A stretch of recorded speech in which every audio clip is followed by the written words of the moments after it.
trigeminal nerve. Whether or not they call it trigeminal neuralgia doesn't really matter because it's still contained in my face. The way you describe hers is what they have said is atypical facial pain. That's on both sides. Both sides. And it goes into my neck, and also tightens up in my neck, and all in my neck. I have a question. Yes. Like the wind. The wind. Sometimes you'll just walk into a doorway and it can set it off. But like today, I took a chance because it hasn't been bothering me. Now, but before when I felt good and walked out into the air, then the next day I would suffer really bad with it. Is that kind of like happened? Give me about delayed? give me about 20 minutes or so and see if we get to that. Okay. Okay. Any other ones? Questions about me? Give me as well. I want to have dialogue rather than me just stand up here and yapping away from them. I can do that, but it's not very much fun. I'd rather talk to you to find out what's going on for you. Okay, so again, that's the third one, the nerve. Just bigger picture again of where do these nerves go in the body? Well, there's a lot more details where all those different nerves go for you. Okay? And I can leave a digital copy as well with Ron of this, so if you guys want to take this home and get these printed out in bigger versions, you can do that as well. Just, thank Frank Netter at some point, whatever you're saying your prayers at night, I'm sure we'll do it. So, okay, so now we know where all these different, now we know where the pain is. Why do I have my, well, we don't know the why it goes in the areas it goes to. That makes sense? And now we know, well, where does it come out of? Right here. It's got to get to my face because that's where I feel the pain. So it goes through some holes. And now we know it both goes into different areas of my face.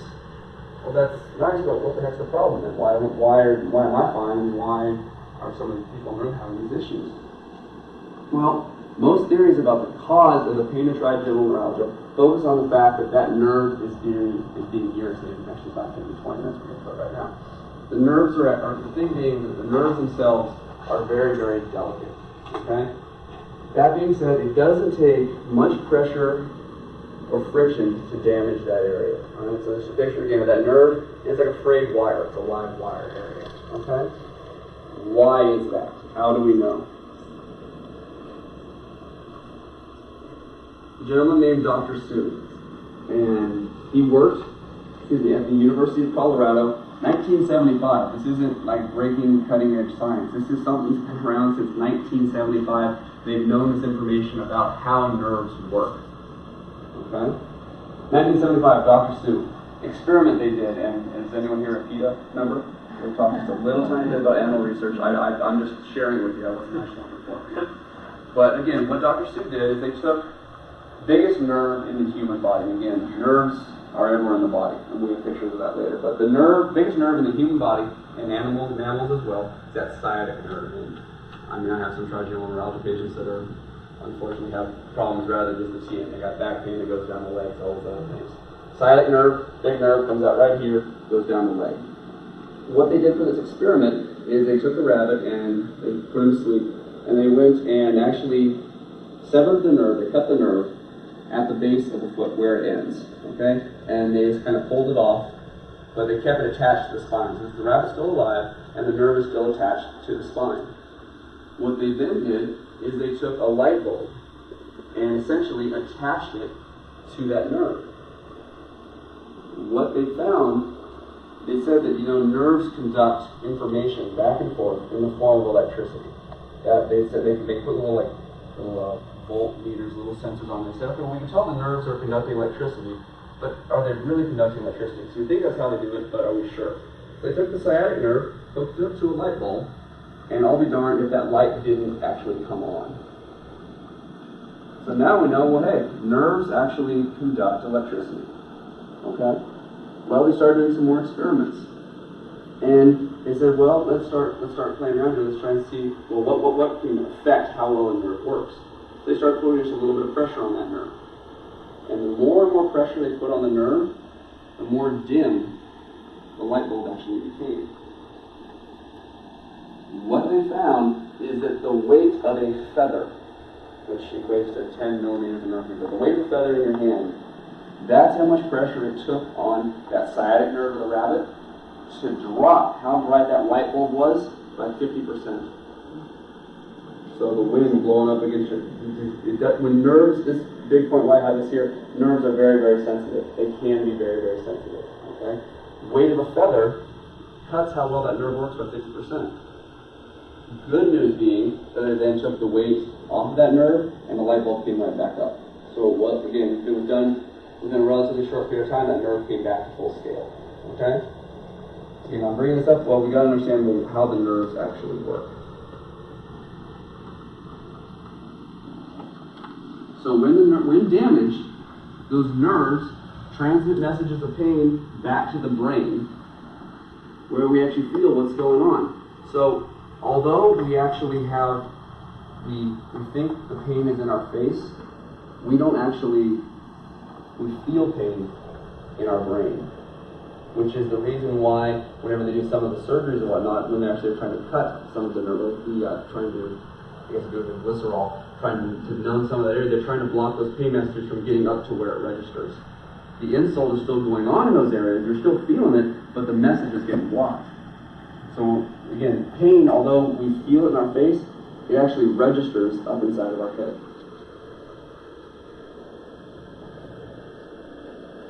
The scary thing is, did you know, again, this is, where's a nerve? If I want to find a nerve in my body, well, you can take your hand, if you can touch anywhere and feel it, congratulations, there's a nerve there. So you can pretty much go and strip off all my skin, all my bones, all the muscle, but you know, all the muscle, all everything. At the same time, what you're going to find, you're still going to more or less recognize me.